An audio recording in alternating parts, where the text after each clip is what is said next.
Hi there, Year 11. I'm doing a skills session for you in this session, and these are skills you must practice. Although I'm going to make them into minestrone soup, you need to keep on practicing these skills in everything you do at home. So I'm going to start off with clarifying butter. Clarifying butter means making the butter clear. Butter is not pure. So I have boiling water, a bowl over the boiling water, and I place my butter in there to melt.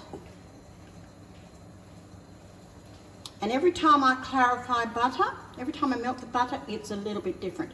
Butter has salt in it, it has milk solids, and we want to get rid of those because that reduces the frying temperature of the butter, and the more impurities we have, the lower the frying temperature is. And to get a beautiful fry up, we need to remove all those things.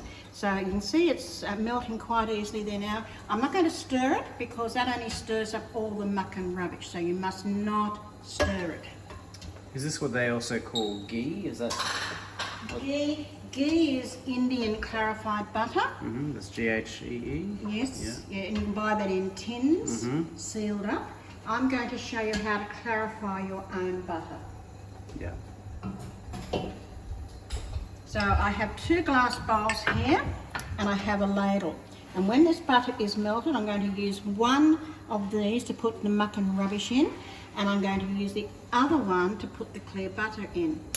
As I said, every time I do this, I have a different outcome, and I have to make a decision every time. It's a little bit different. Sometimes it's very easy to do, and sometimes it's not so easy to do.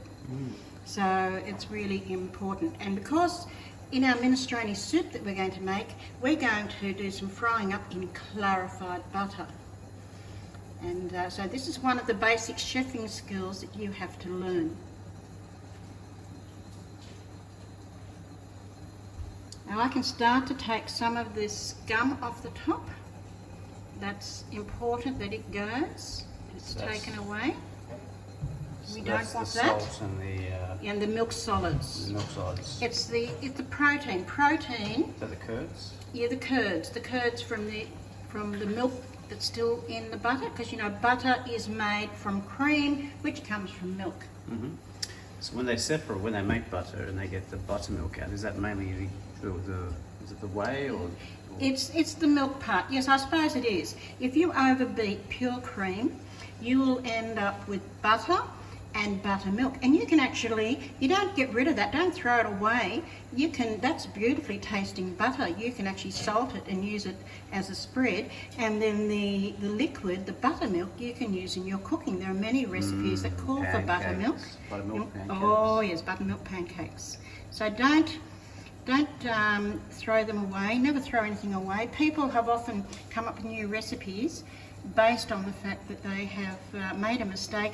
How can I fix that mistake up? And they've come up with something new. And you could come up with a new recipe yourselves. So what I've got to do is take all this muck and rubbish off the top, and I'm using a small ladle to do this. I'm sure if the students googled foods that were accidentally discovered. Recipes. Or mistakes, food through mistakes of others, yeah. Early men didn't have the idea, they just made through their mistakes. The same with yogurt. Yogurt was discovered by putting milk in a Sheep's milk, was it? Yeah. What's the on the back of a horse at the right temperature. With the enzymes, wasn't it? Yes. Yeah. So this isn't the best clarified butter I've ever done. It's normally clearer, and it is slightly different circumstances. Sometimes it's really easy to do. And so if you compare it to what you're putting on the other side. Yeah, well you can see the difference there between them. It's a lot clearer and doesn't have all that muck and rubbish in it. Yeah. And that's why you mustn't stir it. So in the butter here, when we're looking at all that mass at the bottom, is that... That's the stuff you're going to throw away. Right. This is not perfect, so lots of little things there on top.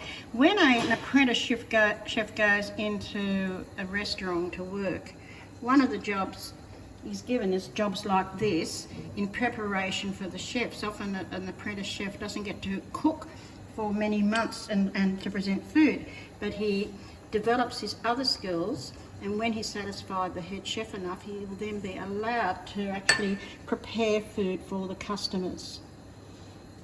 And I've got stuff on here that I'm not happy with. So you couldn't just use a strainer and put it through a Oh sieve? no. I've had students try to do that. I've got stuff here I don't like. So why can't you do that? What's the... Because it doesn't work. I've used filter paper. Some students in the past have thought they just pour it through filter paper and that'll do it. Absolutely no way. Why not? That's because these particles actually go through the filter paper. Oh, they're that fine. They're that fine. So you really need them to float. It's a lot of effort So for a bit of pure It butter. is, but when you're in a restaurant and you do this, you're doing a much bigger quantity. So what's the benefit? You said it was the frying temperature is Oh higher. yes, it's So you get a pure. better... It's pure for frying. Is it more even fry? Yes, yes. It doesn't burn as easily, Yeah. and you get a higher frying temperature, which is better for the end product. See how that comes up?